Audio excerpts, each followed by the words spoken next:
Good Neighbor by Jane Lee. Act 1, Scene 1. Setting, supermarket. Rosie is standing in her bathrobe, nightgown, and slippers, holding a shopping basket containing a carton of ice cream and a head of broccoli. Frank enters and sees her. Hey, is that yes, it's Rosie. Rosie, hello there. What a nice surprise seeing you here. Who are you? Oh, it's Frank from down the street. Frank Rogerson. We're neighbors. Well, we just moved in recently. You might remember me from the neighborhood pool party.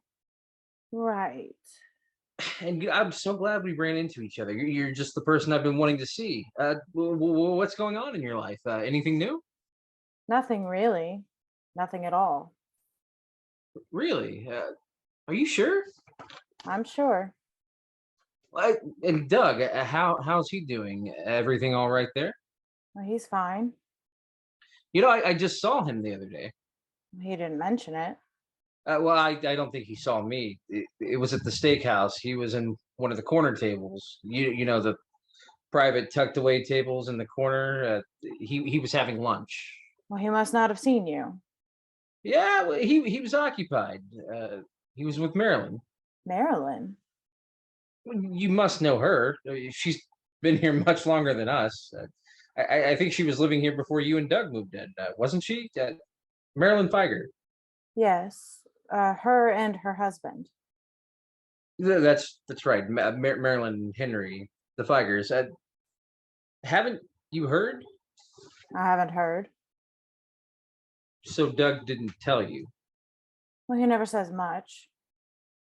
Oh, well, I really shouldn't be saying this, but since it's you, Rosie, and we do know each other, I think it's only right for me to tell you. All right. Marilyn and Henry are having some problems. Oh. Marital kind, if you get my meaning.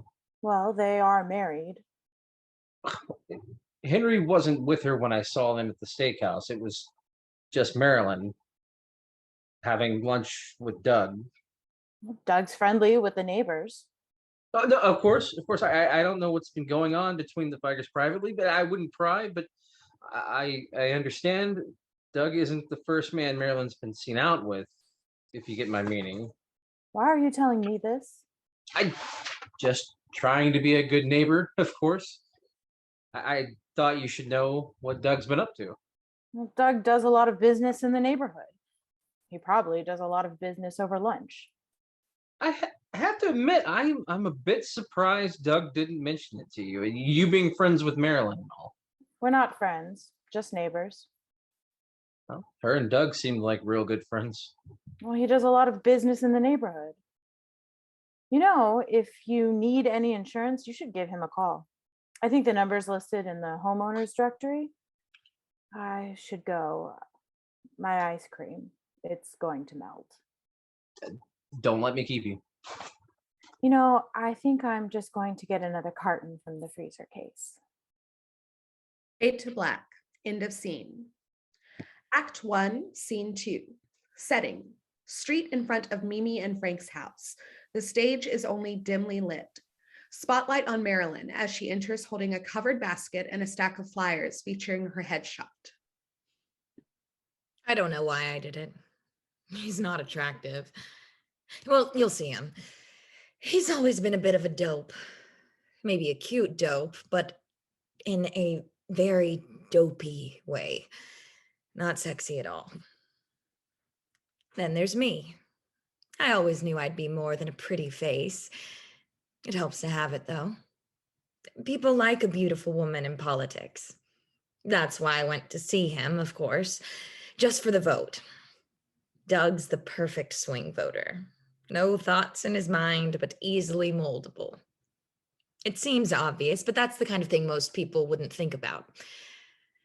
That's what makes me different. That's what gives me the edge. That's why I'm going to be president of the community board. I think about these things. Finding the families who didn't vote last year, getting them on your side, swaying the swing voters. Same thing with these new people, the Rogersons. New family moves in. Anybody else would just bring them some muffins. Not me. I bring muffins and an annotated copy of my platform. It's all about strategy, see? That's why I took Doug to lunch. I didn't need to. He would have given me his vote for nothing. Doug's generous that way. He doesn't know any better, but I wanted to. I don't know what made me kiss him. He seemed to like it, though. Of course he liked it. Look at me. And then look at him. And then, oh my God, look at that.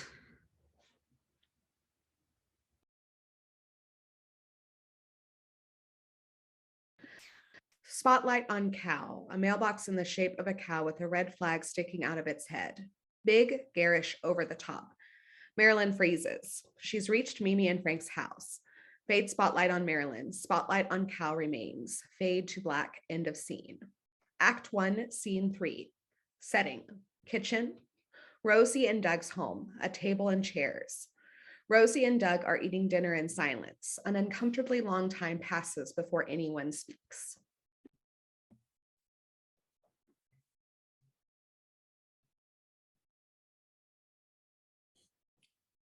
Is there any dessert? There was Jello. Well, I finished it last night. You were asleep. I was going to get ice cream. You were going to? There isn't any. We're out.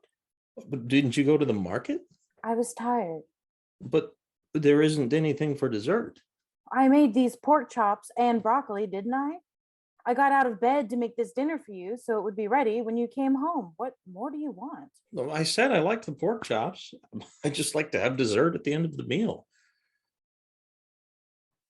Is there something you want to tell me? What? Do you have anything to tell me? About what? I don't know. Anything out of the ordinary? Like what? Maybe something to do with steak. Oh, yeah. Funny you should mention that. There is something. With steak. No, but funny you should mention it. There was this cow in the street today. What? Yeah, that's what I said too. I couldn't believe it. When I was driving home, right there in the middle of the street. You saw a cow in the street. Right there in black and white. I almost hit it. I was so surprised. You know, when you're staring at something and you start to steer right towards it, and you don't notice where you're going, but I swerved at the last minute. What are you talking about? You hit a cow in the street? Well, I didn't actually hit it. It was already damaged, but maybe somebody else hit it. Doug, what are you talking about? I asked about the steakhouse and you start talking about some dead cow in the street? No, it wasn't a real cow. Didn't I say that? Not alive, but not dead either, just not real. I think it was somebody's mailbox that got knocked down. I could see part of the mailbox inside where the head was split open. Huge, though. You wouldn't believe how realistic this cow looked. I didn't even realize there was a mailbox underneath until I was almost on top of it. Doug, forget the damn cow. I don't care about the cow. Tell me about the steakhouse. Who did you have lunch with at the steakhouse? What? I went to the store today. I got up early to go. Well, I thought you said you were too tired. I got the ice cream and I saw someone there, some new neighbor, Frank Rogerson. He talked a lot. I didn't want to talk, but he kept talking. What does this have to do with a cow? He saw you at the steakhouse with Marilyn. I didn't see anyone there. I don't even know him. I don't care if you know him, Doug. What were you doing there? What are you doing with some other woman that I have to hear about it from some guy in the store I don't even know? Cripes. So I didn't tell you where I ate lunch 3 days ago. I don't tell you every little detail of my day. You don't tell me everything you do all day either. And what happened to the ice cream anyway? I left it. It was melting. I didn't want to get more. I don't want to do anything all day. Well, maybe you should start doing something.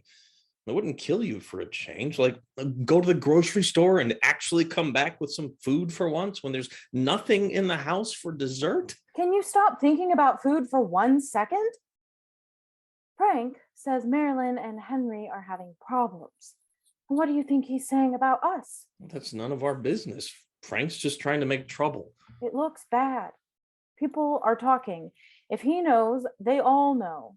They'll know you and Marilyn were together. They'll say things. It was just lunch. I couldn't stomach another spam wedge.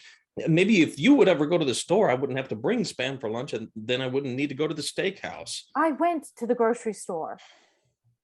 I told Frank it was probably business. Was it business? Yeah, sort of. Was it or wasn't it? Not exactly. I mean, it wasn't about insurance. So it wasn't business. It was neighborhood business. What is that supposed to mean? There isn't any neighborhood business, not unless the neighborhood wants insurance. Well, look, Marilyn's running for president of the community board. She wanted to talk about it. She offered me to take me to lunch. She's really nice. Choice struck me as the ambitious type. I think she'd be a good president. She's smart. If that's what you want to do with your life. Well, she knows a lot about shingles. Shingles? You mean that skin disease that stray cats and old people get? The one that makes your skin all red and scaly, and then your hair falls out and your skin starts flaking off in itchy patches all over your body? No, shingles for the roof and other stuff too, lawn sprinklers and rain gutters and stuff like that. The things you wouldn't think about unless someone told you, but Marilyn knows all about it. Like, well, take shingles. I mean, I know it might sound boring now, but if you heard her explaining the difference between cedar and pine shingles and ceramic tiles and those new graphite ones that look like wood but don't rot, I never had any idea there was so much to know about shingles. I mean, you can get an old English style porch. You could have a Spanish hacienda for a tool shed. You can make your garage look like one of those fairy tale castles like they have at Disney World. And it's all in the shingles. We should really think about what we're going to do with our roof this year. And did you know that we're supposed to clean our rain gutters twice a year for better drainage? I'm telling you, Marilyn knows everything about houses and home repair. She was showing me all this great stuff at lunch. Well, fine, but you still haven't told me. What are you doing having lunch with this? What is she? Some kind of Home Depot whore? Oh, hey, now, there's no need for that kind of language. Just tell me the truth. Did you do anything with her? No. What are you trying to say? Of course I didn't do anything. Don't lie to me. Frank saw you. Come on, Rosie. Are you going to believe some stranger at the grocery store, or are you going to believe me? You know I wouldn't do anything. Because if you were, I'd rather know. I'd rather you just tell me straight out. I wasn't doing anything. I wouldn't lie to you. Honest, Rosie. We were just talking about the neighborhood and the community board, and then the shingles just sort of came up. I don't remember how we got on the rain gutters, but it was only because she was worried about our drainage. Why would anyone care so much about rain gutters? Doesn't she have a life? Well, because it's important for the community, Marilyn. Or Marilyn could explain it to you. She talks real good. I hate those community board types. They're a bunch of fascists, Martha Stewart Mussolinis. She's really nice. It's the principle of the thing. You can't paint your own house until you get approval from the color police. Someone should paint their whole house bright Pepto-Bismol pink just to get them angry. We pay them to make those rules. That's where they get the money to run their precious community board from us. They make us pay them. We don't even have a choice. It's extortion, for Christ's sakes. I don't want pink houses. I like the colors we have now. Taupe and beige and almond and tan and sandstone. It gives the neighborhood a nice feeling. Everything matches. You can't find your own house without looking at the numbers. Yes, but there's brains behind it. There's ideas for everything. They just want to guide the community with an intelligent plan. Somebody has to, otherwise we'd have anarchy and disorder. Who told you that? Marilyn? What if she did? I think she's right. She knows all about the neighborhood, and she said it was important to tell to her what I thought. She said she cared about my opinion. She's just fishing for votes. I never trust a political type. Well, Marilyn thought it was a good idea for me to vote in the election. And I said I would. We never vote for the community board. In 5 years, we've never once voted in any election for the community board. What do you care who I vote for? You don't have to have any part in it. It's the principle of the thing. I don't believe in any community board, and I don't want anything to do with it. It's my house too. We're not voting. I told her I would. Rosie gets up and pushes in her chair. There's no dessert. Rosie exits, leaving Doug at the table. Fade to black, end of scene. Act 1, Scene 4. Setting, hotel room, a bed. Doug is sitting on the edge of the bed wearing shirt and tie, pants, and ugly socks. Dress shoes with laces untied are on the floor. Suit jacket is on the bed. Stacks of flyers are also on the bed. A minute passes. Doug loosens his tie and unbuttons the top of his collar. Another minute passes. Doug unbuckles his belt and takes it off. Marilyn enters, carrying a briefcase. You're here. You're early. I was waiting for you. Did you bring the flyers? Yes, they're right here. Doug takes off his pants, standing in shirt tails, underwear, and socks. Let me see them. How many copies did you make? 500, just like you said. I went to the copy shop after work. Doug takes off his shirt, now in ugly underwear clashing with ugly socks. Marilyn is oblivious. She's going through the flyers. Can we start now? Oh, no. No, no, no, no, no, no, no. Well, in a few minutes then? A typo. There's a typo. How did this happen? God, it's on all of them. Every fucking one. These are all ruined. Ruined. How could this happen? Didn't you check? Well, you didn't say. I have to tell you to check for typos before you run off 500 copies? What's the matter with you? Well, you never said, and I'm not that good at spelling. You're not that good at a lot of things. Well, maybe no one will notice. Is it really that bad? My name isn't Marilyn Finger. What? Finger. Finger. This is a finger. My name is Marilyn Figer. Figer. Figer. Finger. Finger. Figer. Figer. Do you get it now? Get it? See the difference? Are you sure you have it now? Then why do all of these flyers say Marilyn Finger? I don't know. I didn't see it. We can't use these. It's ridiculous. We'll have to reprint the whole damn batch. What a shitty mess you've made of this. This is going to set back the whole campaign schedule. You have no idea. The sheet cake, the fireworks, the mouse pad giveaway, even the skywriting, all of it. Nothing can move forward until those fucking flyers are out there. The flyers are the bedrock of the whole damn thing. They lay the groundwork for everything else. Now I'll have to change my entire master plan. I can fix it. I'll go into work early tomorrow. I'll tell Rosie I'm having breakfast at work. I'll tell her there's a meeting. I'll do whatever you want, but can you just stop yelling? It's already too late. Haven't you seen all the flyers that Bart's been spreading around? Bart's got his stuff all over the neighborhood. He's already posted things at the elementary school. He's probably leaving brochures on people's doorsteps. For all I know, he's got half the telephone poles in the town plastered with a smirking face by now. He is winning the propaganda battle. What propaganda battle? I don't even know how he's doing it. I think he's going undercover at night or something. None of my neighborhood watchers have seen him. He's obviously trying to get the voters first and infiltrate the neighborhood before I even have a chance. But I haven't seen any flyers. I don't think Bart's really doing that much. That's because you don't think. Bart isn't going to be obvious about it. He's going to be sneaky and conniving and borderline unethical. And that's why we've got to be smarter. We've got to beat him at his own game. we have to be more sneaky and conniving and borderline unethical? No, aren't you listening to me? We have to be full out unethical. This is no time for anything borderline. Forget ethics. This is politics. We have to beat him. We have to take this seriously.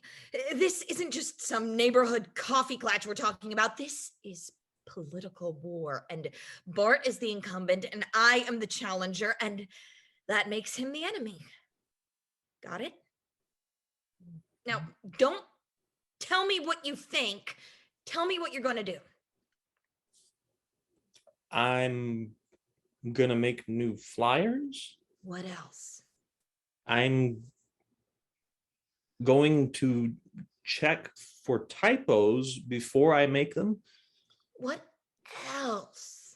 and I'll put them up around the neighborhood and the school and the pool club and on the telephone poles,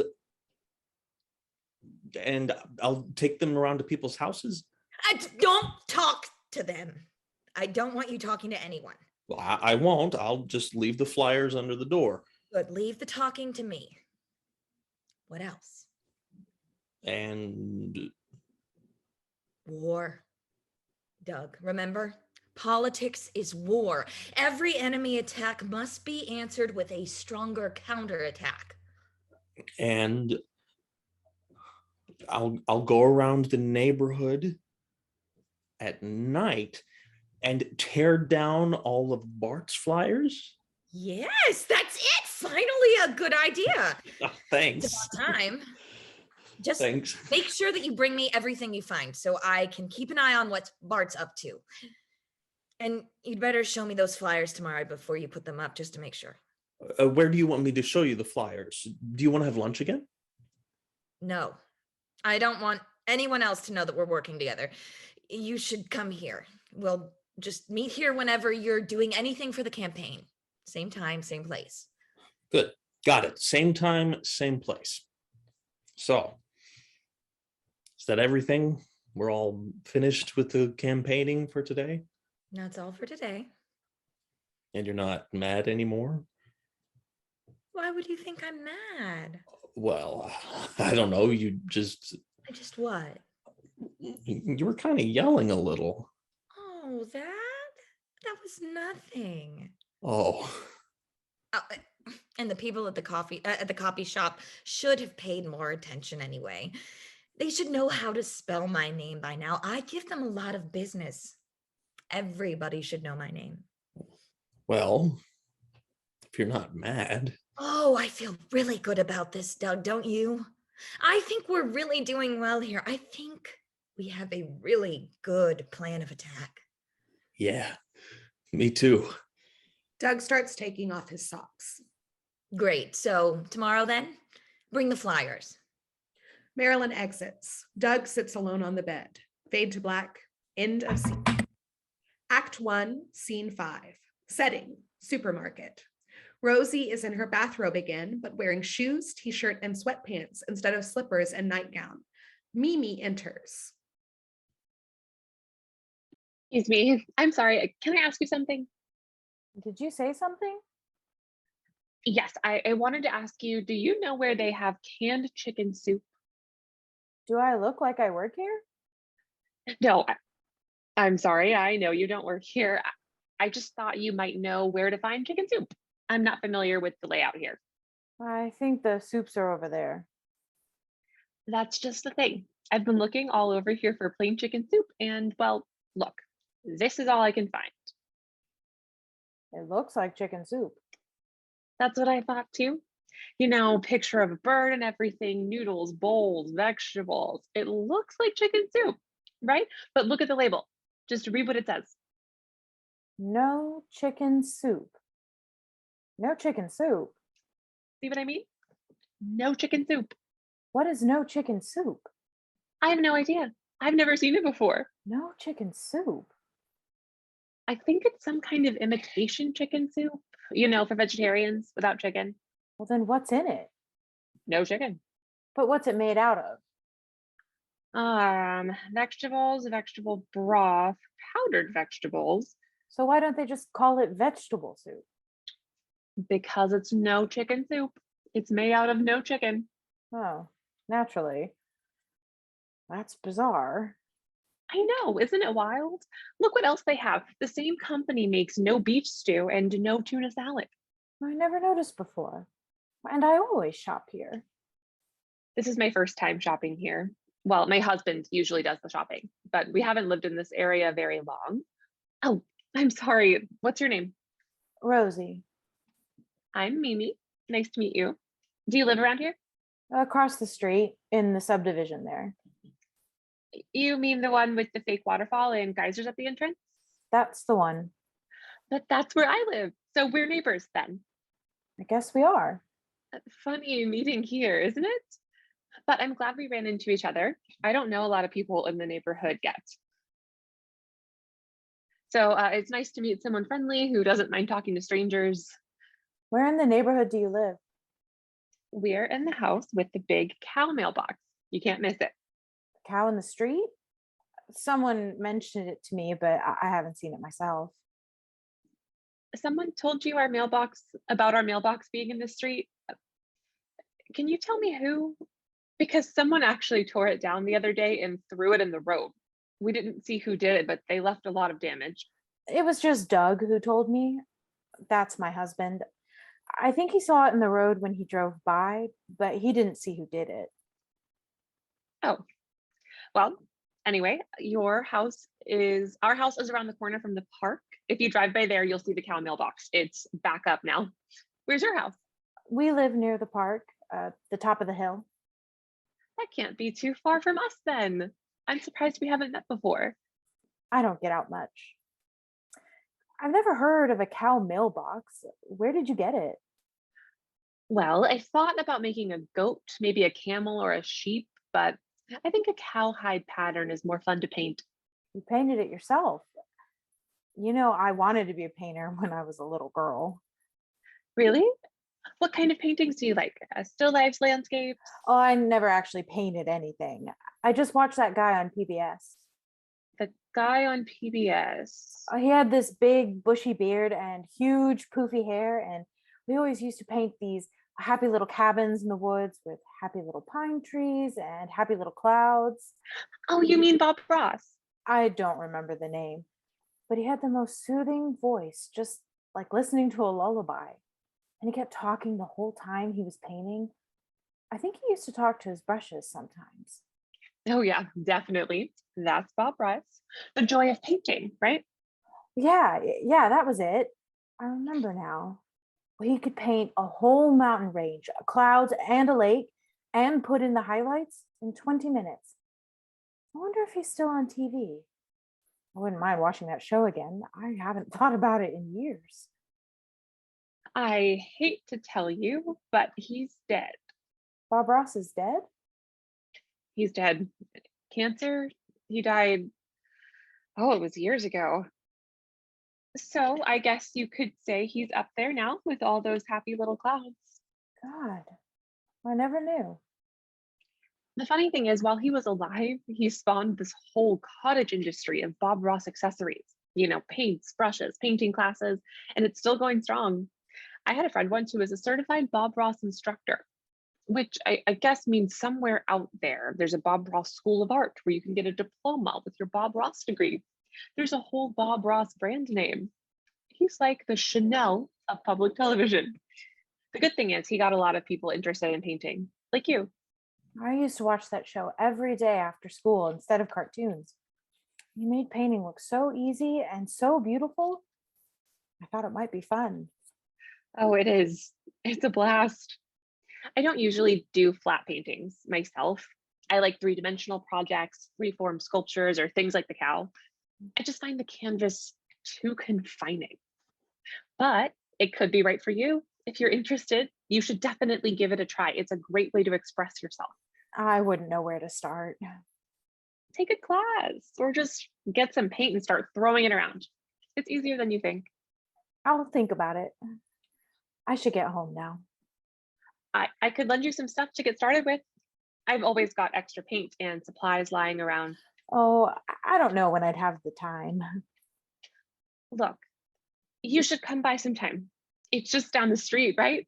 We'll hang out, mess around in the garage. That's where I have all my stuff. And you can meet Frank if he's around. Who? My husband. Didn't I mention him already? Frank is your husband, not Frank Rogerson. Yes, that's him. Have you met him? I think we met once, just briefly. Well, you can get to know him later. And of course, I'd like to meet your husband too. But maybe we can start out just the two of us, you know? I think that would be nice. What do you think? That would be okay. Anyway, I guess I'm not going to find the chicken soup. I guess not. But here, let me give you my phone number and you can give me a call about painting together sometime. You know what? I think I'm going to get this. The no chicken soup? Yeah, it's so strange. I just have to try it. Who knows? It might be good, right? Fade to black. End of scene. Act 1, Scene 6. Setting. Community board meeting room. A table and chairs. Bart, Shirley, Mimi, and Frank are seated at the table. Well, my goodness. I see we have some newcomers today. I surely am pleased to meet new people, especially with the board election coming up next month.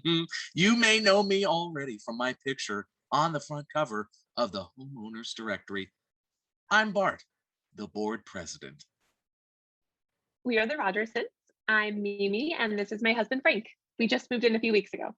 Welcome, Mimi and Frank. Welcome to our happy little family of homeowners. We're always happy to see new faces at a community board meeting. We don't often get visitors. Yeah, well, we were actually expecting to see more people here. Nope, it's just us. It's just a handful of us, really, who like to do this in our spare time. Of course, some might say we spend a little too much time here with the board. Just ask the wife, right? Or your husband. He'd have something to say about it, right, Shirley? That's Shirley Oh, over Bart. here. She knows what I mean, don't you, Shirley? But enough of that. So what's your area of interest? My interest? You mean in life? You know, landscaping, road maintenance, home repair. Oh, there's 1,000 possibilities. Any particular area of interest you'd like to focus on? We don't really. Like Shirley here, our secretary treasurer, she's nuts about landscaping, just goes wild for it. I mean, it really gets her excited. All I have to do is mention I'm planting my spring bulbs or ask about trimming her hedges, and I always know it'll get her super excited. You know, I just can't help it. It's true. Bart knows it all right. Nothing gets me going like a really good, stimulating conversation about landscaping. You know what I mean? I mean, if you think about it, there's nothing more seductive on a hot, sweaty day than a well-pruned shade tree in bloom. Is there? I guess I never. Nobody knows how to keep a tree happy like Shirley does. She pays attention to the roots too. A lot of people make mistake of spending too much time on the branches and not enough on the roots. But not Shirley. She's the best. Anything you want to know about landscaping, she can tell you. In fact, Shirley was in charge of the project to redo the flower beds around our geysers. This neighborhood is known for our geysers. At top water pressure, they can gush to over 12 feet high in the air. I've never seen another neighborhood entrance that could top it. It's very. Oh, yes. Our geysers are quite the sight. When they're lit up at night, it's simply spectacular. One thing I will say, Shirley knows her water pressure. Trust me, nobody can get a geyser gushing the way she can. Stop it, Bart. And me, I'm big on roads and sidewalks. I mean, I realize it might sound a bit dry to some people, but honestly, I can't think of a more arousing subject. Bart does get quite passionate talking about his roads and sidewalks. Once he gets started, he can just go on and on forever. I hadn't realized that there was so much involved. Oh, yes, indeed. We get our asphalt redone once every 2 years. Not every neighborhood has roads this smooth, you know.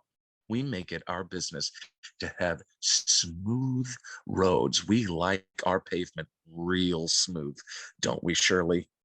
That's a fact, Bart. We keep it smooth as it gets. Frank and I don't really know much about landscaping or pavement. Well, maybe you can listen for today and something will grab your interest. Shirley, what's on the agenda for this month? The county wants to talk about putting a baseball diamond in the park. A baseball diamond. Oh, the wife and kids would love that. I'm sure it would get them out of the house more. And who doesn't love fresh air, right? But where are they going to build it?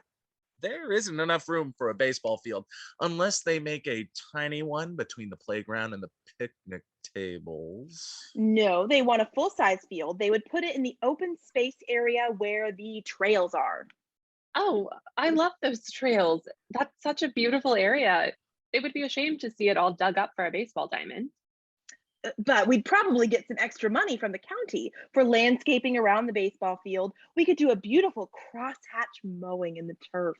Well, nobody crosses their hatches like you do, Shirley.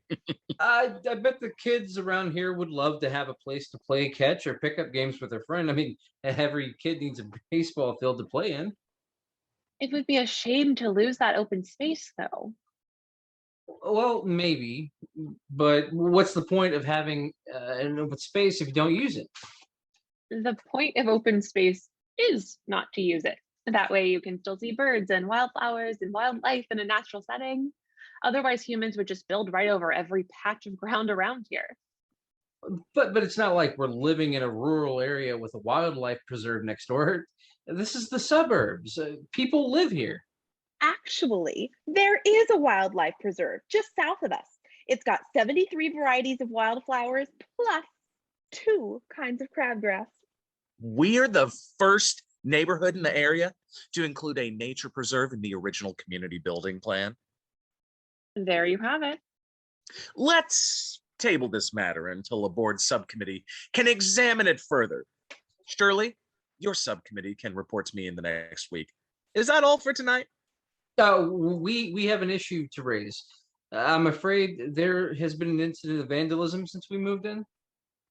Vandalism? You mean like toilet paper in your trees?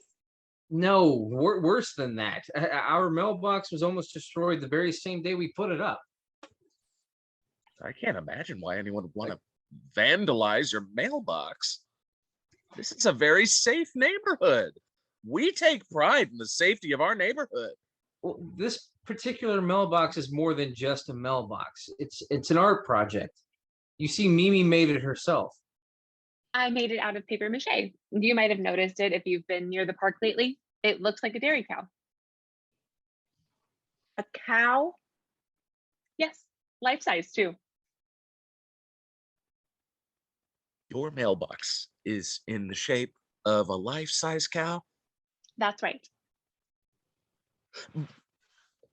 But did you submit a proposal to the board and receive permission to make modifications to your mailbox? You are the board? Of course we're the board.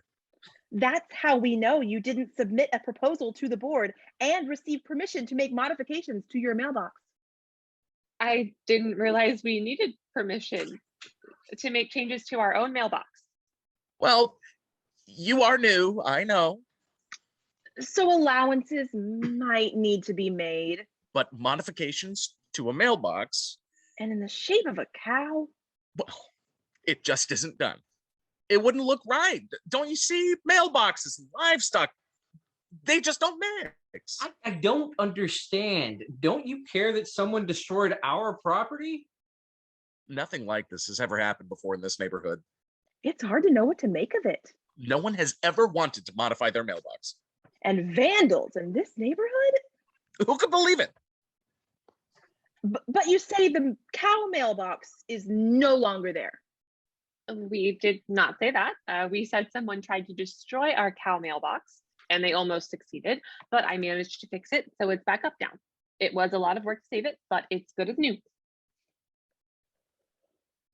So you're saying you currently have a mailbox shaped like a life-size cow?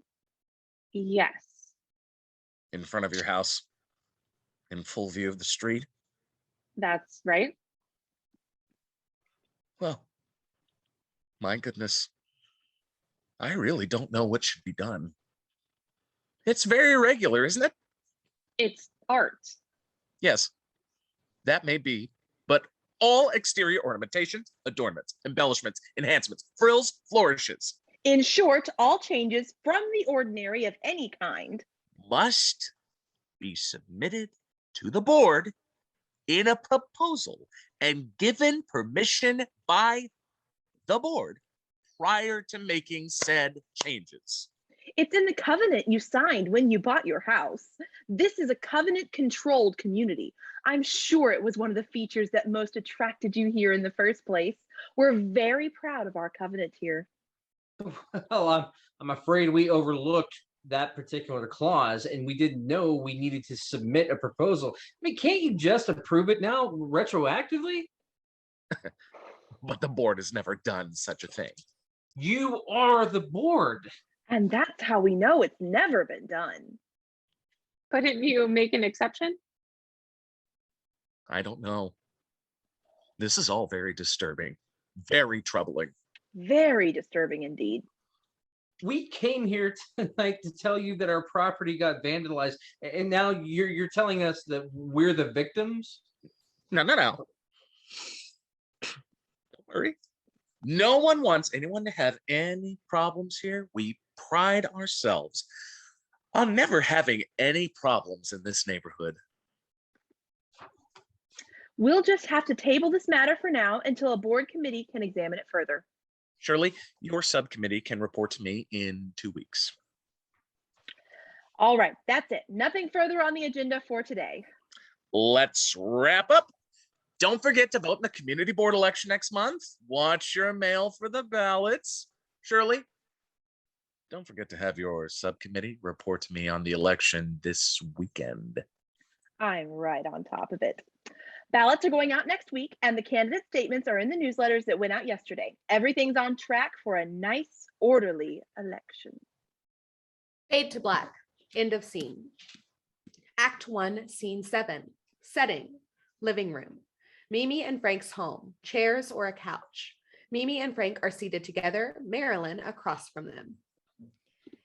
Your home is just extraordinary. I love what you've done with the place. Such color, such life. No, it was all Mimi. She's the one with the artistic eye. Then, Mimi, I absolutely must know, where did you ever find that wonderful bovine decoration in your yard? It's so distinctive. I've never seen anything like it. Bovine? Hmm. Oh, well, you mean the cow. Yes, that's our new cow mailbox. I didn't think anyone had noticed. It's very eye-catching. I made it myself from paper mache. You made it yourself? All from your own design. Remarkable, just remarkable. Thanks. I do a lot of art projects in my spare time. It's my passion. And don't we all need a passion in life? Don't you agree? I believe in living life with energy and verve. That's the only way you can get what you want out of life. You have to know what makes you happy and go after it with everything you have. I couldn't agree more. Speaking of passions, far be it from me to trumpet my own horn, but since we're all getting acquainted, I don't think it would be immodest of me to mention that I myself have an interest in politics. You might say it's my passion. As a matter of fact, I do happen to be a candidate in the community board election here next month. Oh, is that so? We were actually just at the board meeting the other day. What position are you running for? Well, I would never want to aim too high, of course. We all know pride goes before a fall. It's not about the power for me. You see, it's really about making a difference in the neighborhood. But of course, the best way for me to make a difference is to have power, so I'm running for president. Ah, so you'll be running against Bart then. Oh, I see you've met our friend Bart. Mm. Bit of a character, isn't he?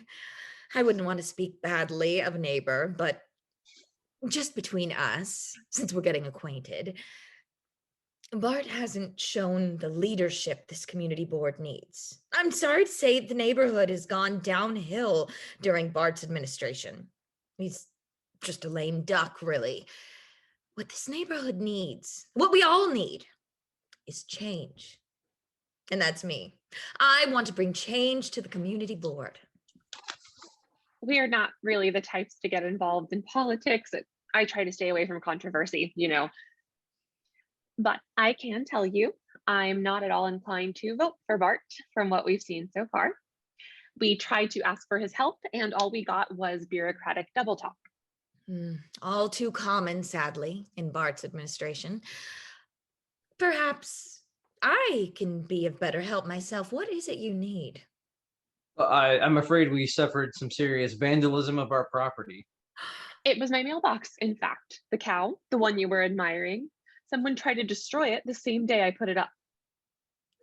No, how heinous to deface a work of art and damage private property in the process. I can't imagine what kind of demented mind that would be capable of such a crime. The violence that went into it, that's what I can't believe. It was like a murder scene. That poor cow wasn't just broken, it was violated. It was like someone just had so much hatred and rage and pure viciousness inside, and they launched it all onto that poor cow. The cow's head was totally destroyed. We were able to salvage most of the body, and luckily Mimi had a spare head. But we had to repaint and reattach everything before we could put it back up. I'm amazed you managed to repair such extensive damage. And so quickly. Looks as if it was never touched. Believe me, it wasn't easy. Whoever it was ripped down the whole mailbox post and literally snapped the cow's neck. And then, I don't know, stomped on it or something. Just smashed it in the head like a Halloween pumpkin. I've never seen anything like it, not even on the Nature Channel. Parents can let their teenagers run wild, can't they? It's deplorable. There must be some seriously angry teenagers in this neighborhood. Well, buck up. You fixed the mailbox and it's as good as new, isn't it? So you won. A victory for artistic freedom, I say. Well, thank you. I appreciate that. The last thing you should do is let yourself be intimidated by the vandals who did this to you. Show them what you're made of. Show them that you're not afraid to keep going. Of course I'll keep going. I can never stop making art. It's what I live for. Oh, but it's not enough to merely keep going on small projects like the mailbox. You've got to make a statement, don't you see? Really go all out this time and send a message to the whole neighborhood, to the whole world. What exactly do you mean? Think big. Make a whole herd of cattle next time. Put them on your roof if you want to. Have a cattle stampede in your driveway, whatever you want. This is your house. This is your art. This is your chance to show yourself to the world. Don't hold back. If anyone can go over the top with a project, it's Mimi. You know, I think you're right, Marilyn. You're giving me some ideas. There are some big projects I've been dreaming about for a long time, and this could be the right time to finally do them. But what about the covenant and getting permission from the board? Bart and Shirley didn't seem very receptive to Mimi's idea. Oh, don't worry for 1 second about that. Bart's just an uptight old man who's afraid of change. He can't stop you. And when I'm president, you'll never have to worry about the community board standing in the way of anything. Art is the lifeblood of any community. And as president, I will stand strong to defend the artists of our neighborhood. Thank you, Marilyn. Really, it's wonderful to have such support from a neighbor. Big. Remember, think big. As big as you can. Big. Fade to black. End of scene. Act 1, Scene 8. Setting. Art studio. Mimi and Frank's home. 2 easels with artist canvases and paintbrushes. 2 stools or chairs, a table. Rosie, wearing clean clothes, is setting up a vase of flowers on the table. Mimi, wearing a paint-spattered smock over her clothes and carrying a wrapped package, enters. Here, before we start, I made this for you. What is it? Go ahead, open it. Rosie unwraps the tissue paper and unfolds a clean new painter's smock, similar to Mimi's. It's a painting smock, so you can keep your clothes clean when you paint. Well, thank you. You didn't need to, but I really like it. I wanted you to have one. I made it just like mine. It's better than an apron because it covers everything, no matter how much paint you splash, so you can paint with wild abandon. No, it's perfect. I'm glad you like it. So let's get started. Do you want to start something new or keep working on your still life from last week? Well, shouldn't I finish it? Oh, only if you want to. You can do whatever you feel like. I have a million unfinished projects lying around here somewhere. Maybe I'll get back to them eventually, and I always have so many new ideas. I don't believe in having any shoulds in art. I think I'll keep working on the flowers for now. I want to get the colors right on the petals. I've kept them fresh for you, but you might have to change your painting a little. Some of the buds have opened up since you started. What are you going to work on? I don't know. Something new. I love a blank canvas. So much possibility, you know? Mimi starts painting in long, bold strokes. Beside her, Rosie is concentrating on her own painting, staring at the flowers, sometimes working slowly, sometimes quickly. Long silence with only the sound of brushstrokes. That's looking really nice. I think I figured out how to get the reds I want, but it's a little too bright for some of these flowers, too strong. You can try adding a little green to soften up the red. It sounds weird, but it works. Try it. Just a touch of green. Wow. I know, color theory. It seems contrary, but it always works. 2 opposite colors soften each other and make this beautiful deep shade. It's like magic. If you reverse the proportions, you'd get a sort of dusky forest green. Maybe I'll try that for the leaves. I never heard of color theory before. I mean, I learned yellow and blue makes green when I was a kid, but I would have never thought of mixing green and red. It has to do with the color wheel, primary and secondary colors, different pairs across the wheel. Play around with it. You'll figure it out. I think that's my favorite part. Just mixing the paints and seeing what happens. It's always something new. Try some of this cadmium yellow for these flowers here. It's the warmer yellow. Oh, yeah, that's a nice shade. Is that what you're using on your giraffes? Yeah. I'm not sure what to do with these flamingos though. Are flamingos more of a pink color or are they orange? I think they're usually pink. That's a great circus scene you're painting. It kind of reminds me of a box of animal crackers. Thanks. Yeah, I'm going for that little kid feel with all the animals and crayon colors. This is just a sketch for a bigger version. I think I'm going to paint a mural on our garage door. Well, that's going to be a huge painting then.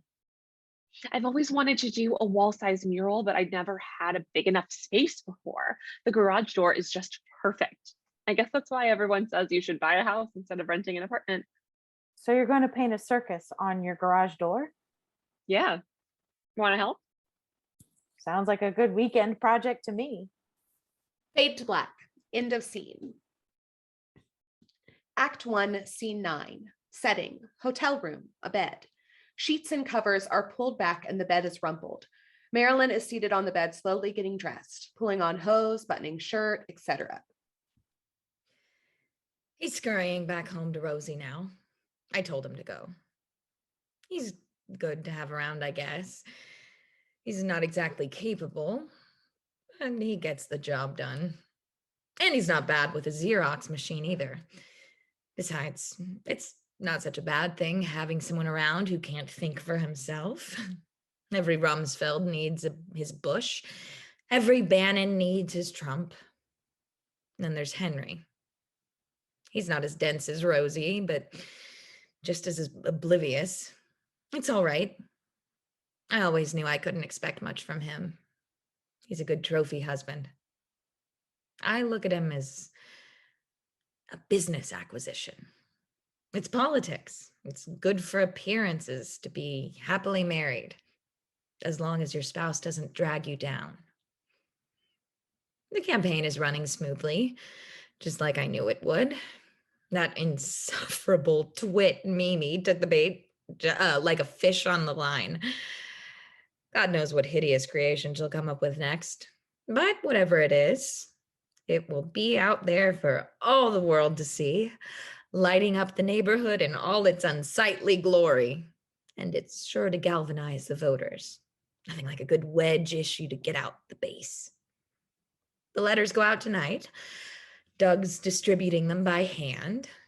This time tomorrow, everyone in the neighborhood will know that Bart is letting that loony woman single-handedly uglify the community with her colossally bad taste. He's going soft on neighborhood regulations. He's not enforcing the covenant. He's letting property values go down the toilet. The whole neighborhood will be up in arms. Spotlight on Mimi at the side of the stage, opening an envelope and reading the letter inside. And every one of them is going to vote for Marilyn Feiger, the next president of the community board. Marilyn puts on her coat, picks up her briefcase, and exits, turning off the light on her way out. Frank, I think you need to read this. Fade to black. End of act. Act 2, Scene 1. Setting, kitchen. Rosie and Doug's home, a table and chairs. Doug enters and starts looking for something. After a minute, Rosie enters and starts looking for something. She is wearing her smock, now covered with paint splatters. Didn't we have a tablecloth somewhere? I need the Scotch tape. I could have sworn we had a tablecloth from your mother. Didn't she give us a tablecloth when we got married? I just need some tape. Where's the Scotch tape? Oh, don't ask me. I'm looking for your mother's tablecloth. What about a stapler? Don't we at least have duct tape somewhere? Why would we have duct tape? You don't even know where the ducks are. You don't even know what ducks are for. Yes, I do. I know all about ducks. Maybe I didn't know before, but I do now. Never mind. I'll use a sheet. I'm taking these fruits too. You don't want the fruit, do you? Fruit? No, I just need the tape. Do we have spray paint? What did you say? Scotch tape? I thought you said something about painting. No, we wouldn't have any. I just need some office supplies for work. I have a project. That reminds me. I'm not making dinner tonight. Okay. Okay. Yeah, okay, I heard you. I just said I'm not making dinner today. I make you breakfast, lunch, and dinner every day for 9 years. And now I tell you I'm not doing it. And all you have to say is, okay. I'll get my own dinner. I don't mind. The only thing you can make for yourself is nachos. And you use cheese from a jar. Well, I like the cheese from the jar. If I could use real cheese if I wanted to, but it doesn't taste right. All right, do whatever you want. I'm not going to be here. Me neither. Don't you want to know where I'll be? Okay. Never mind. All right. Where are you going to be? I have this project Where? downtown. On a Saturday.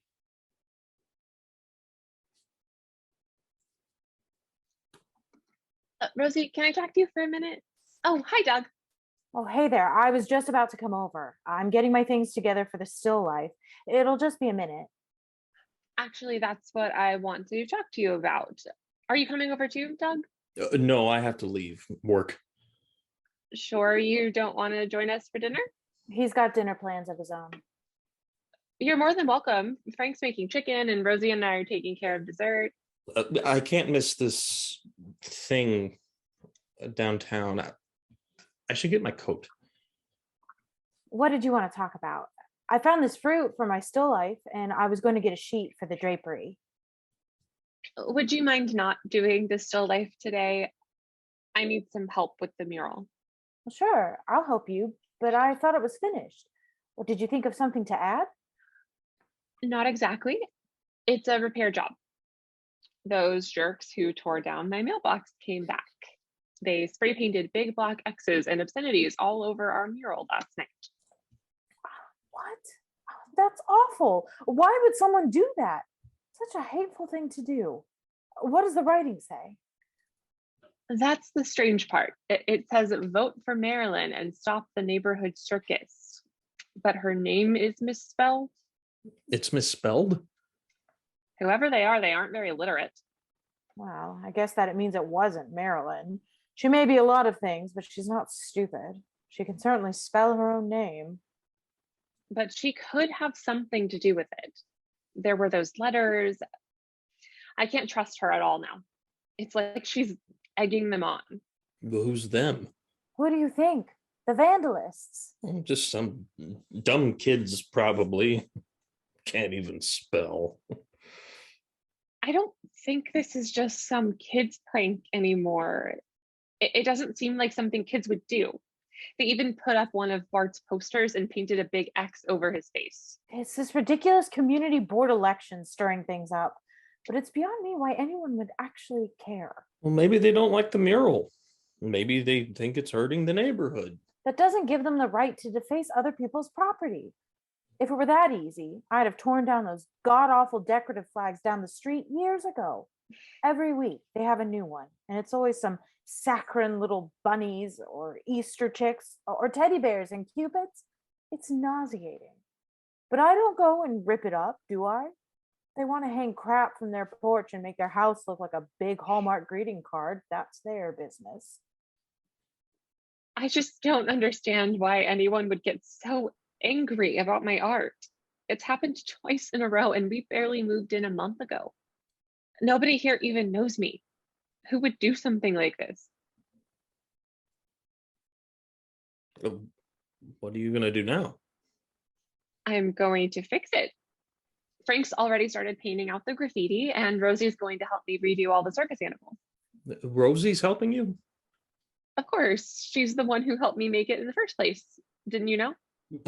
Rosie doesn't know how to paint. She'd never do something like that. Rosie, what's the matter with you? Aren't you telling people about your art? She's a great painter, Doug.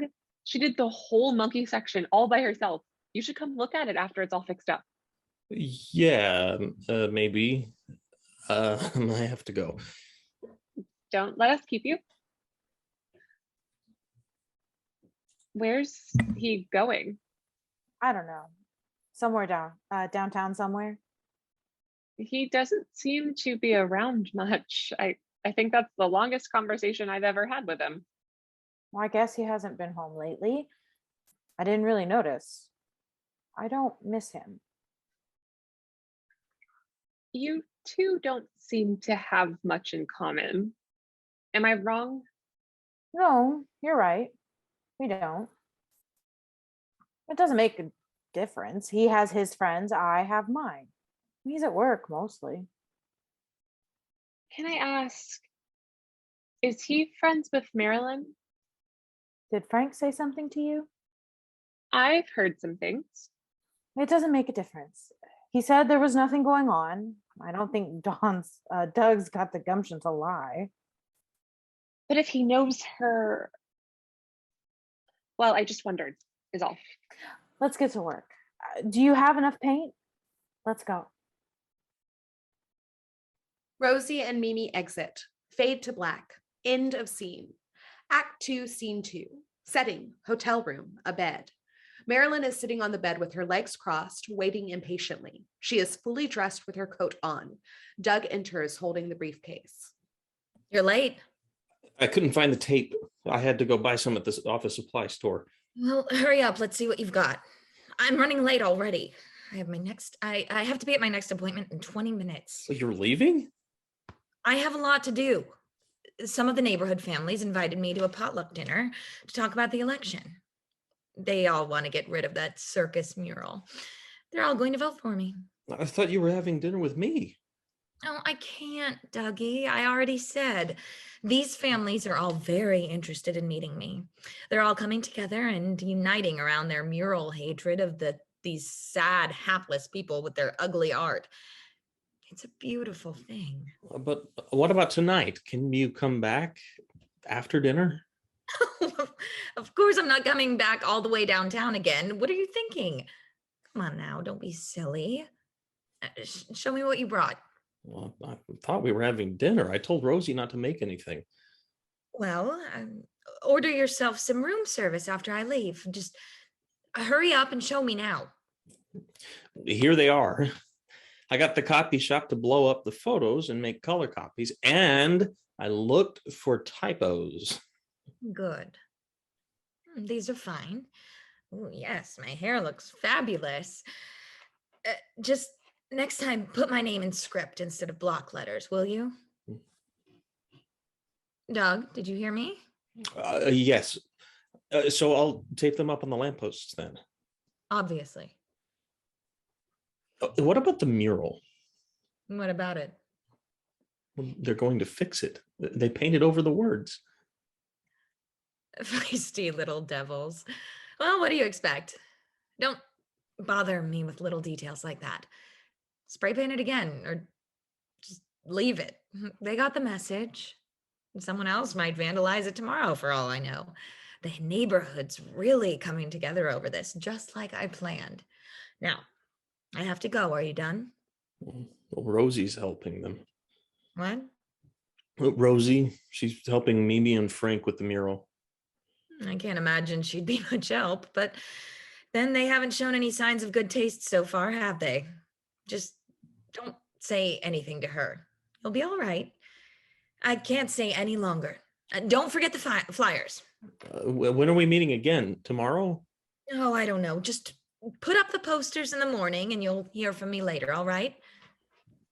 Marilyn exits. Doug sits on the edge of the bed alone with the flyers. Fade to black. End of scene. Act 2, Scene 3. Setting, living room. Mimi and Frank's home, chairs or a couch. Mimi and Frank are seated together. So then we just started painting. I don't think she cares, or maybe she just doesn't want to deal with it. Well, sometimes it's easier not to. But I don't understand why anyone would stay in an unhappy marriage. It's hard enough making a relationship work with someone you care about. Why put up with it if it's not making you happy? I don't think they have anything in common. Well, everyone's different, I guess. You can't know what's really going on inside somebody else's marriage. Doorbell. Do you want to get that? Well, I'm going to check first. Things have been a little sketchy around here lately. We'd better be on the safe side. Frank goes to the window to look. It's Bart and Shirley. Should we pretend we're not home? No, of course not. Let them in. Frank goes to the door and Bart and Shirley enter. Hello. Oh, it's Bart and Shirley. Mimi, Bart and Shirley are here. What an unexpected surprise. Hi, Frank. Hi, Mimi. Could we come in for a few minutes? Sit down. What can we do for you? You must know why we're here. You must have seen the letters. We saw them all right. The whole neighborhood is up in arms over this thing. They're demanding that the board step in. The board is under tremendous pressure to take action. You are the board. And we're under tremendous pressure to take action. What kind of action? Legal action, if necessary. Covenant enforcement. We would be well within our rights. The board has legal power to approve or reject any modifications to homes in the neighborhood. You overstepped your rights when you painted your garage door without board approval. And the board is now officially rejecting your modifications. You are the board. And we're officially rejecting your modifications. Well, it's too late. The modifications have been made and we're not unmodifying them. Look, let's be reasonable here, all right? The board can take you to court over this, and the law is on our side. But nobody wants a long, drawn out legal process.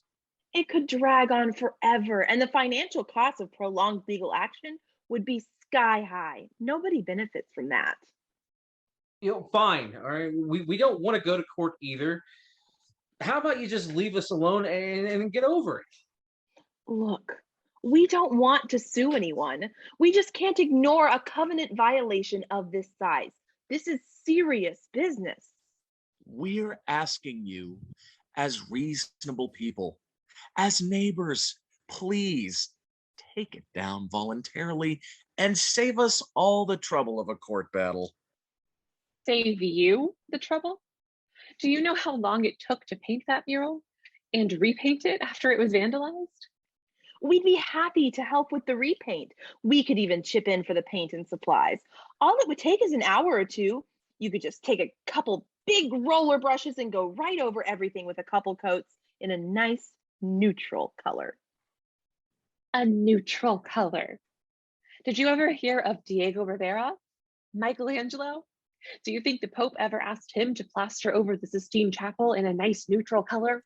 This isn't about art, Mimi. It's about the neighborhood. Look, we're trying to work with you here. If you agree to repaint the garage, we could probably swing approval for a bolder neutral color. Something like cinnamon or mocha instead of beige. I'm not interested in painting my garage door the color of a dessert. I'm perfectly happy with my garage door the way it is. Be serious, Mimi. If you don't fix this, there's going to be trouble in the neighborhood. Real trouble. And with the election right around the corner, we can't afford to have any trouble. That's really not our problem. I can't help you. The mural is up and it's staying up. And if anyone else tries to vandalize it, I'll put it right back up again. That mural isn't going anywhere. It's here to stay. Do you hear me?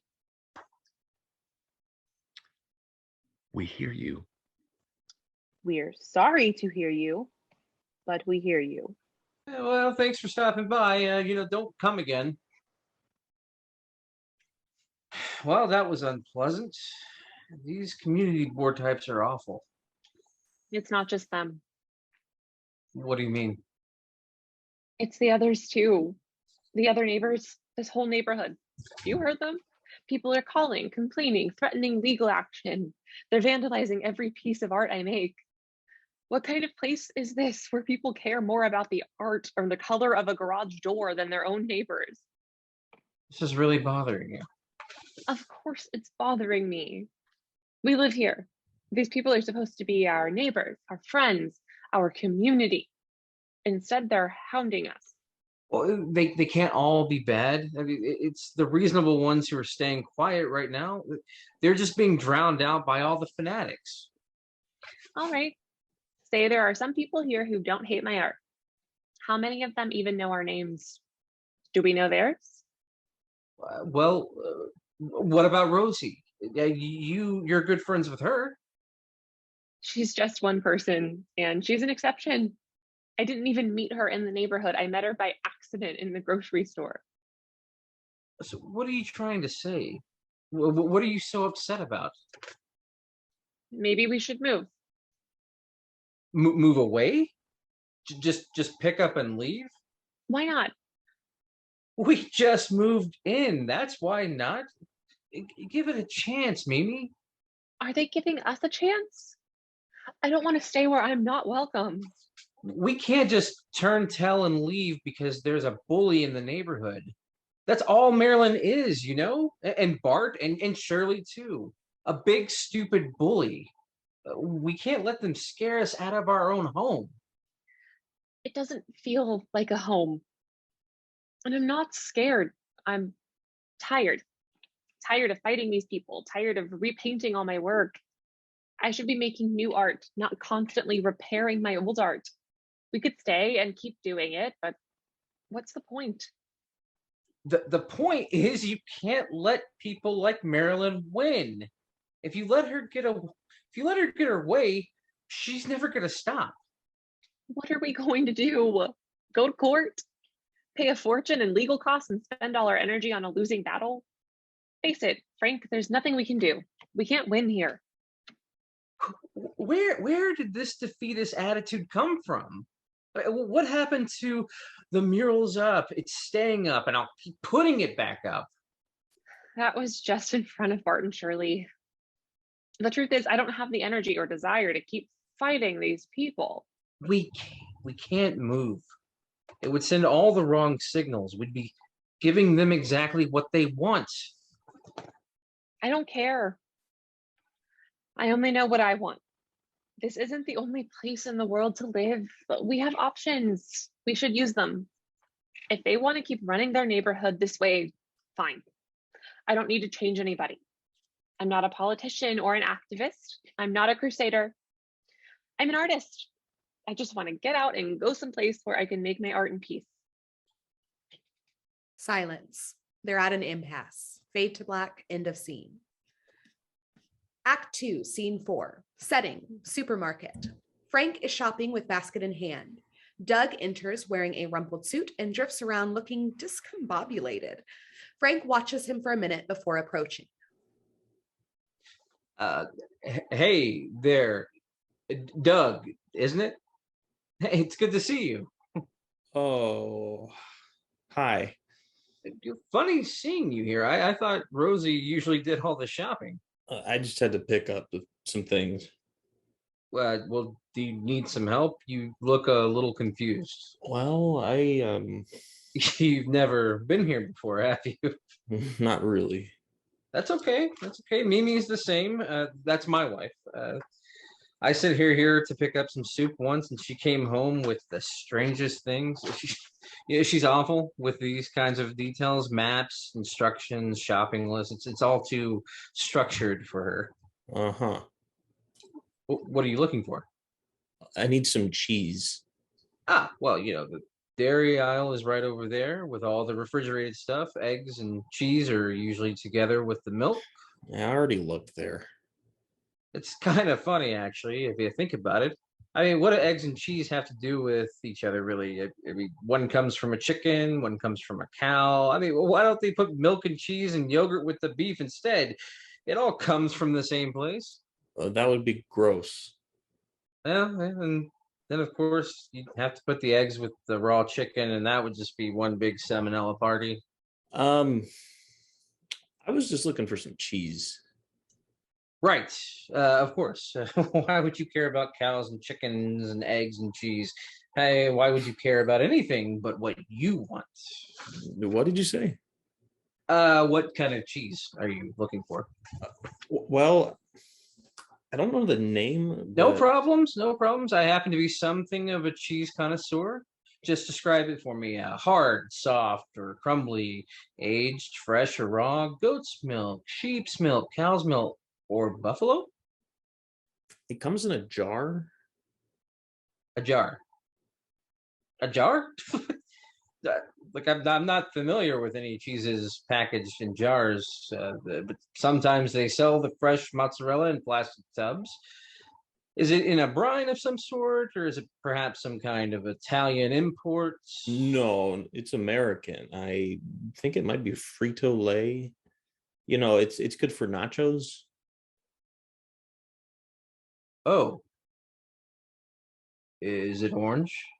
Yeah. Yeah, that's the one. Sort of Cheeto colored and gooey, nice and gloppy. Yeah. I think I've seen that somewhere. Do you know where it is? Well, I'm not too sure. I don't use much orange gloppy cheese myself. Did you check the chip aisle? Was that where they keep it?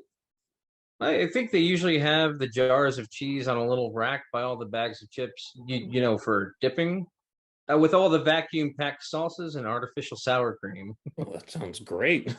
I'm going there anyway for corn chips. I can get salsa too.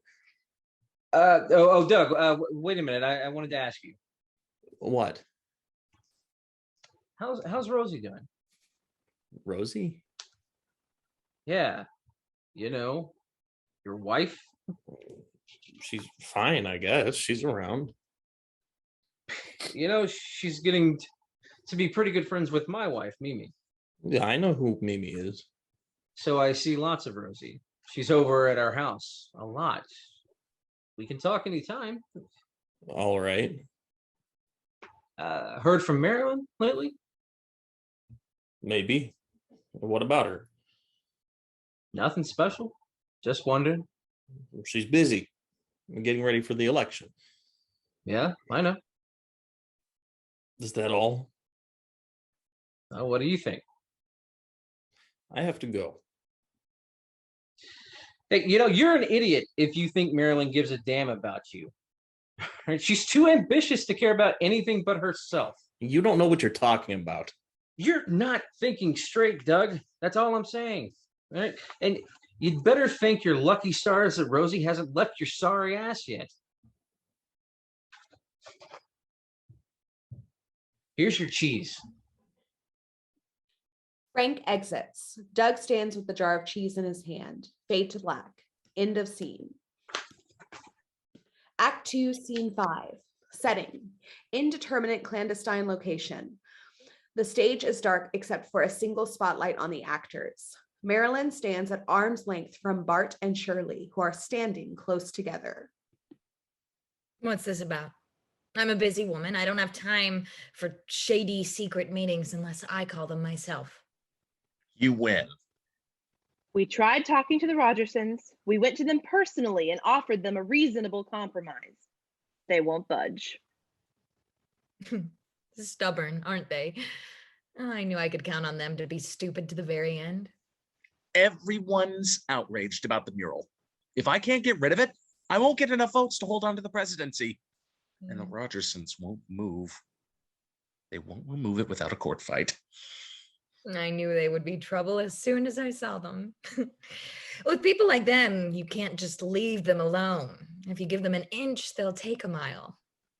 I could tell from the start that Mimi Rogerson was the type of person who wouldn't be able to hold back. You can't reason with someone like that. She has to go over the top no matter what. We're all agreed on that. The question now is what to do about the election. The voting deadline is only a couple days away. The first ballots are already coming in. I don't see that I need to do anything about the election. People know my platform and they know the issues and they know I'm the only choice for president. As far as I'm concerned, we can just let the community speak with their votes. Maybe we don't need to wait for the votes. I'm listening. Bart's willing to concede the presidency if he can keep a seat on the board. There are only 2 positions on the board, and you're running uncontested for secretary treasurer. What else do we need besides president and secretary treasurer? We can create a new position, director of roads and sidewalks. Anything. I just need some sort of official position. I need to keep coming to board meetings. And if I agree? You get the presidency. Uncontested. We won't even open the ballots. A coup d'etat.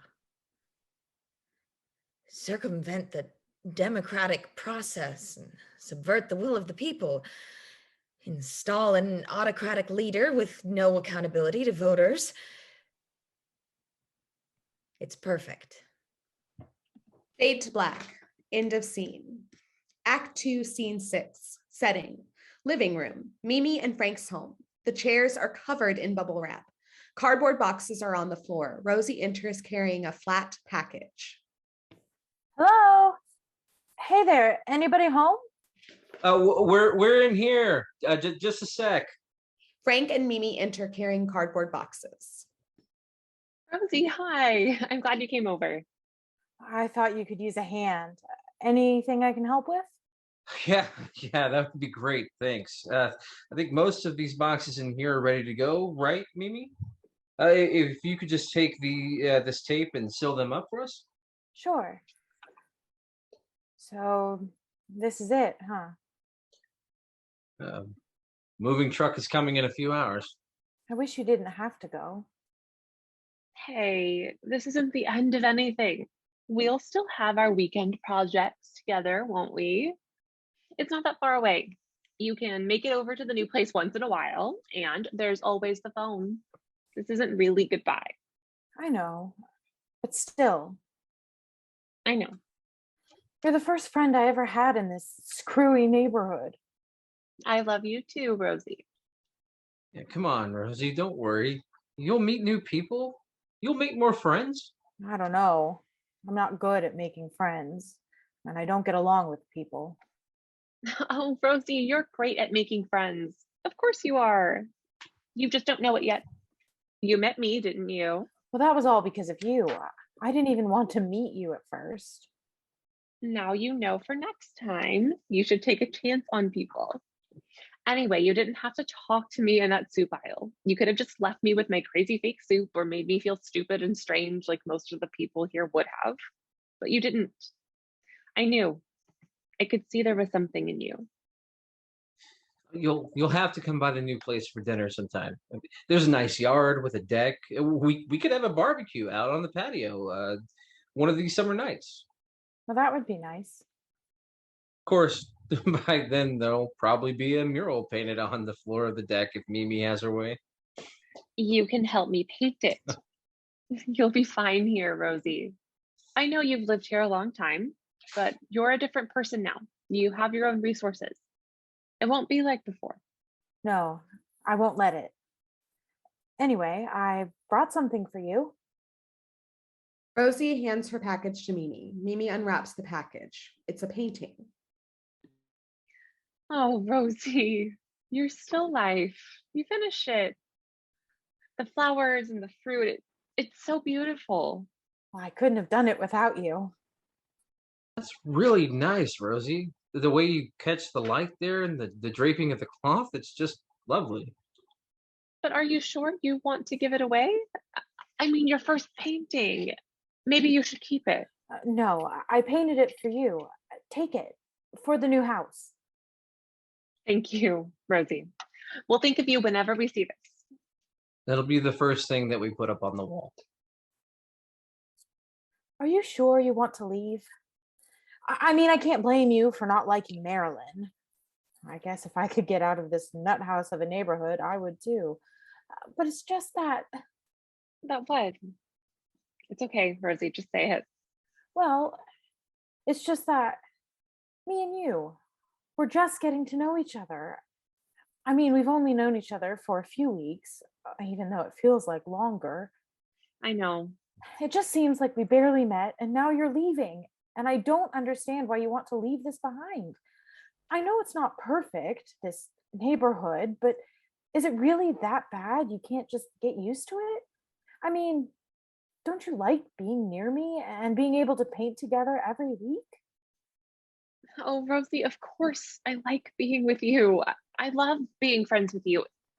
It's not that I want to leave, I just have to. I don't understand. If you want to stay, why can't you? Because I don't want to stay, but I don't want to leave you either. If I could do this for you, if I could do it to make Frank happy, I would. I would stay, but I can't. I can't live here in this place with these people. I know you don't get it. Even Frank doesn't get it, really. But that's the way it is. This is just something I have to do. I only hope you're happy with the new place, Mimi. We can't keep moving every time something goes wrong. Eventually, we're going to have to settle down for good, or we're never going to have a home of our own. I know we do. And we'll find the right place someday. Maybe it will be the next house. I just know it's not this one. What if you never find it?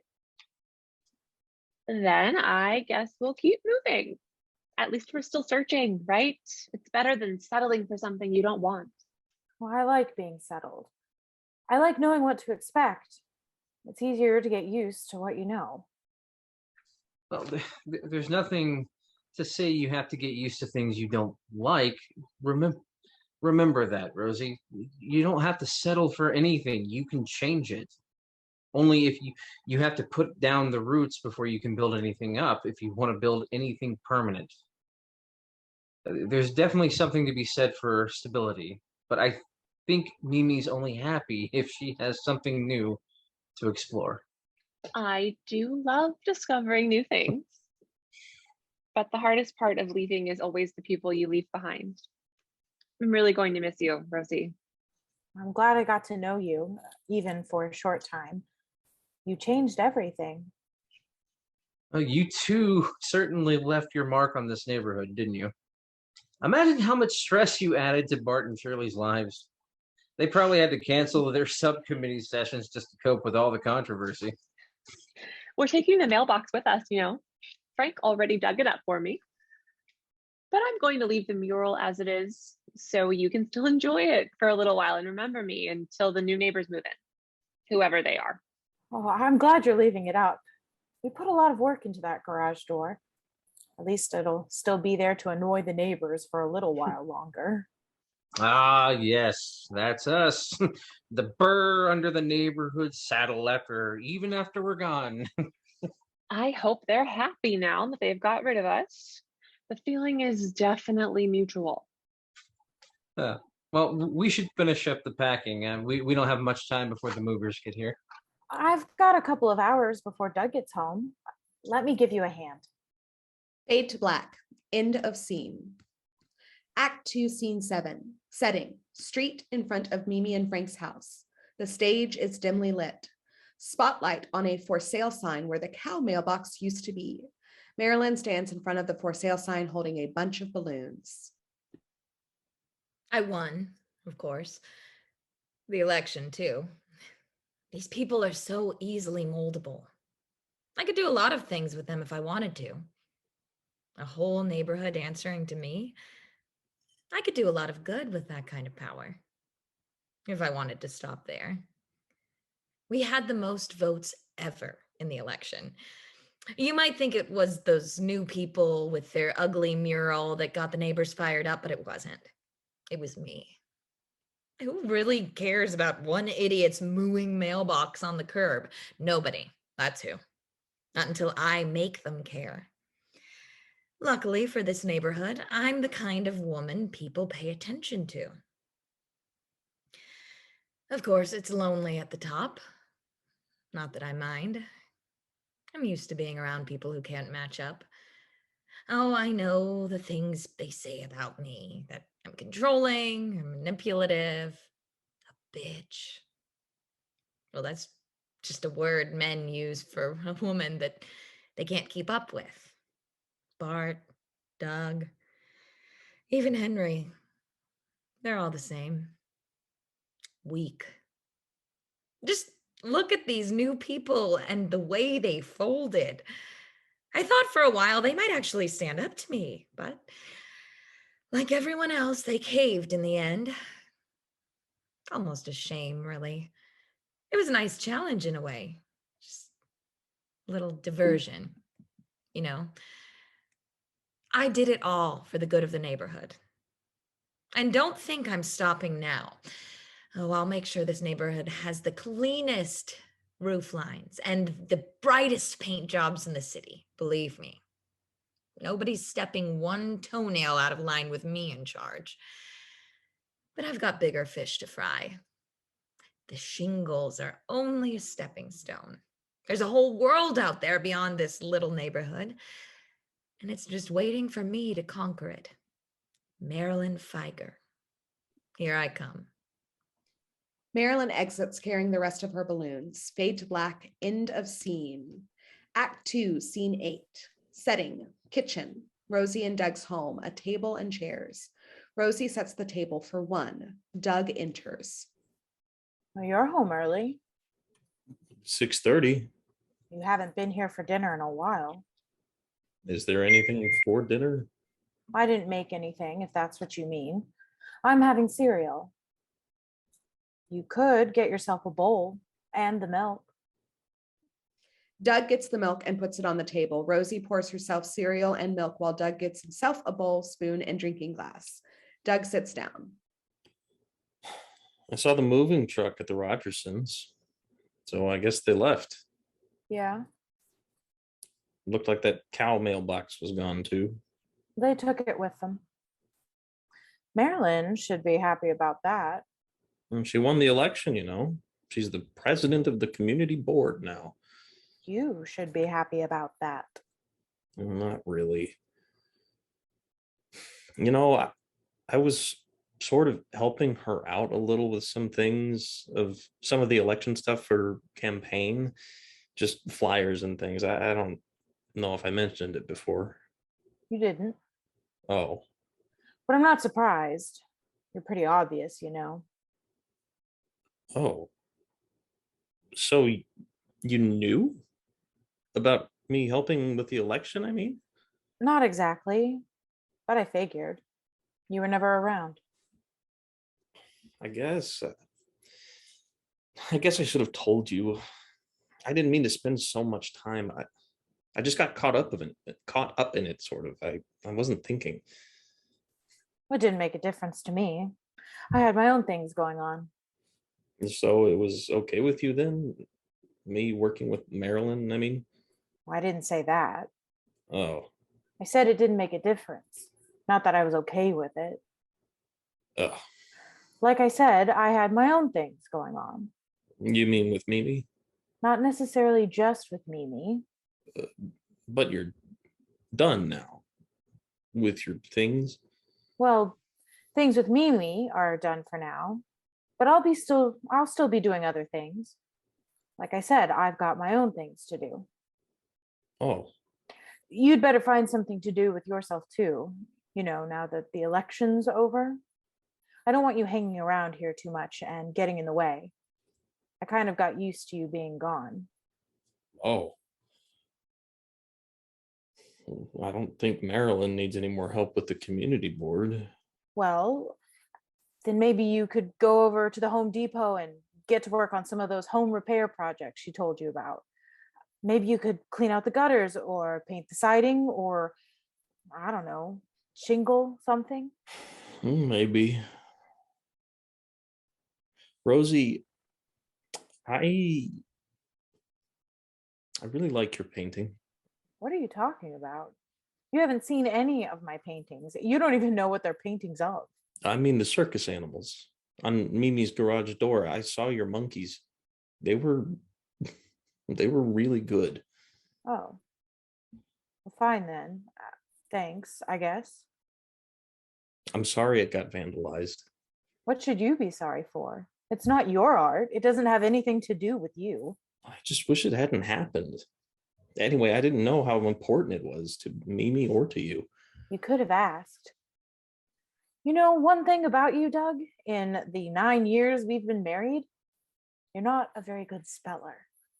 Yeah, well, maybe. So what?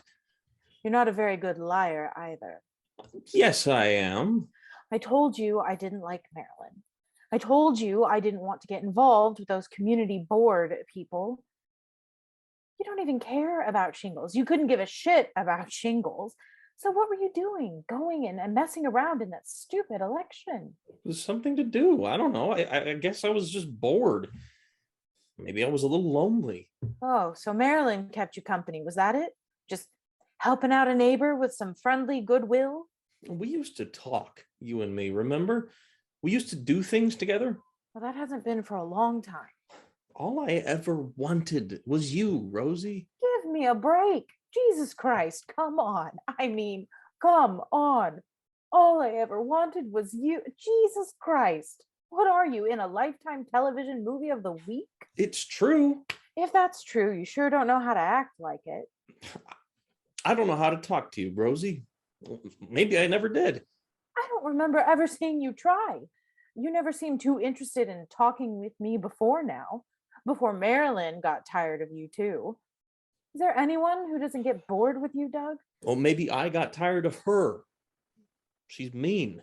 Oh, good for you. So you've grown a spine at last. What do you want from me? A cheering section? Don't come crawling back to me expecting any favors. I'm not crawling and I'm not expecting anything. That's your problem, right there. You never expected anything from anyone. Not from me, not from this marriage, and most definitely not from yourself. So you shouldn't be surprised when nothing is exactly what you get. What about you? Easy for you to say what you want about me, but you've practically not left this house for the last 2 years running. I come home and you haven't even changed out of your bathrobe. For all I know, it's the same stinking bathrobe for the whole 2 years. What am I supposed to do with that? Now you ask what you're supposed to do about it?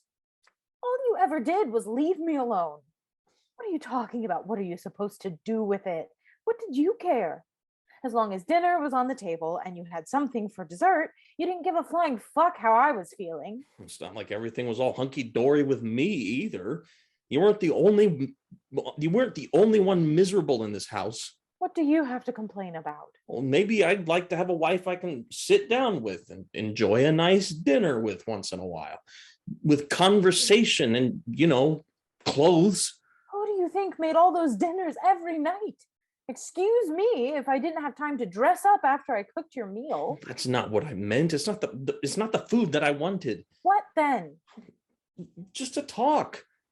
Really talk like we could both understand each other and care about each other like it was before. Before when exactly?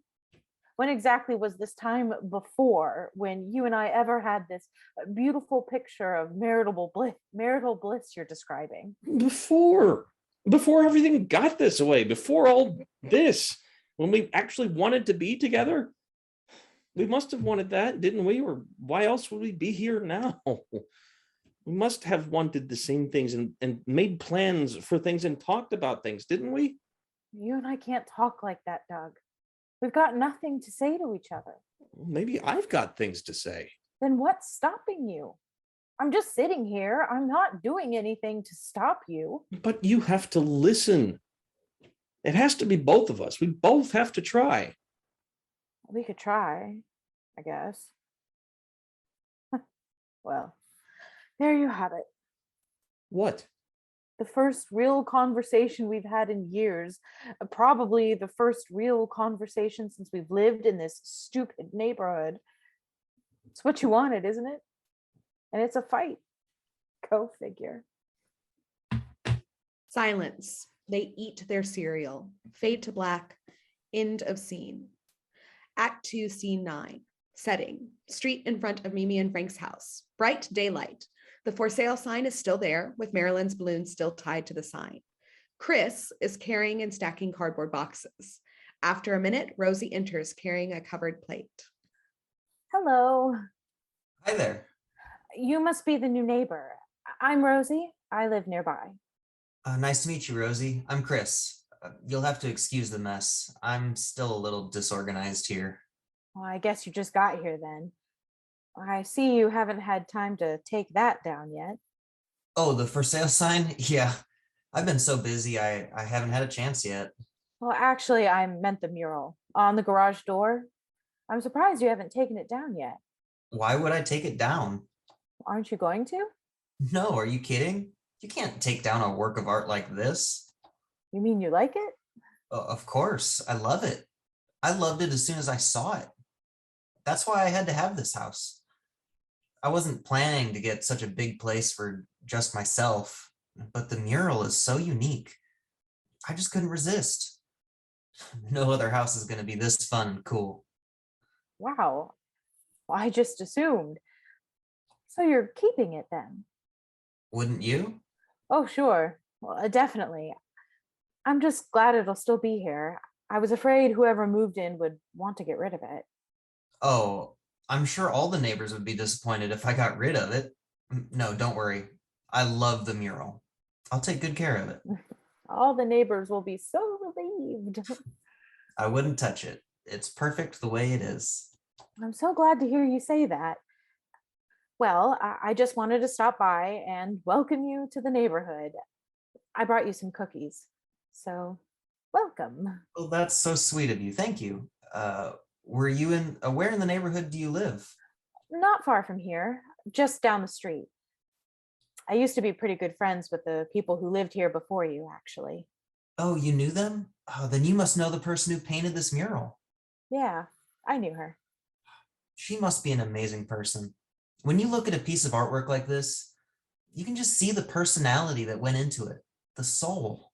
I know what you mean. Of course, there's this whole playful, wild side of it, like a little kid with crayons. But then I feel there's something deeper too, you know? Another side to it.